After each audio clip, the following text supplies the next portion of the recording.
जय माता दी दोस्तों मैं आचार्य पवनदीप मानव विश्वकर्मा आज आपको बताने वाला हूँ हवन और यज्ञ की कुछ महत्ता के बारे में।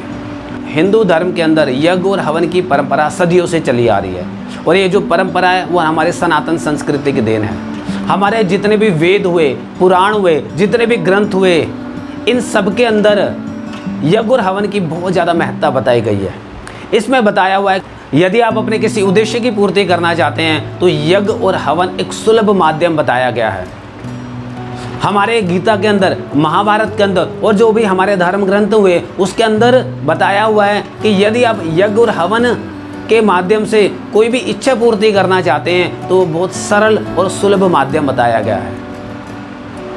यज्ञ और हवन के माध्यम से आप अपने घर के अंदर एक पॉजिटिविटी लेकर के आते हो, आप अपने घर के अंदर एक सकारात्मकता लेकर के आते हो। यज्ञ और हवन एक ऐसा माध्यम है जो आपके अंदर शुद्धिकरण लेकर के आता है, यानी कि ये एक शुद्धिकरण का आपके घर में कहते हैं ना कर्म कांड माना जाता है।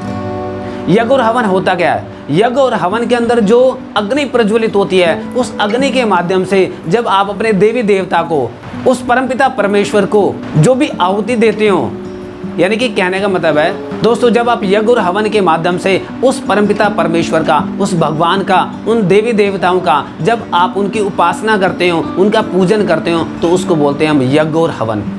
यज्ञ और हवन के अंदर जो अग्नि प्रज्वलित होती है उसके माध्यम से आप सभी देवी देवताओं को भोजन प्रदान करते हो और वो उनसे प्रसन्न होते हैं।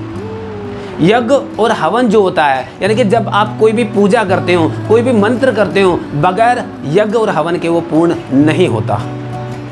अगर आप यज्ञ और हवन करते हो तो आपके घर की जितनी भी बुरी आत्माएं होती हैं, जो भी नेगेटिव वाइब्रेशन होती है, जो भी आसुरी शक्तियां होती हैं, वो आपके घर से चली जाती हैं, खत्म हो जाती हैं। यानी कि नेगेटिव वाइब्रेशन को खत्म करने का ये माध्यम है। आपके घर के अंदर जो पॉजिटिव वाइब्रेशन आती है, आपके घर का ऑरा जो होता है वो पूरे तरीके से परिवर्तित हो जाता है। आपके घर में एक सुरक्षा कवच का निर्माण होता है। दोस्तों, यदि हम अपने उद्देश्य की पूर्ति करना चाहते हैं, यदि हम अपने जीवन को सुखद बनाना चाहते हैं, सुलभ बनाना चाहते हैं, सुख, समृद्धि, धन और दौलत अगर हम चाहते हैं तो हमें यज्ञ और हवन की परंपरा को अपनाना पड़ेगा।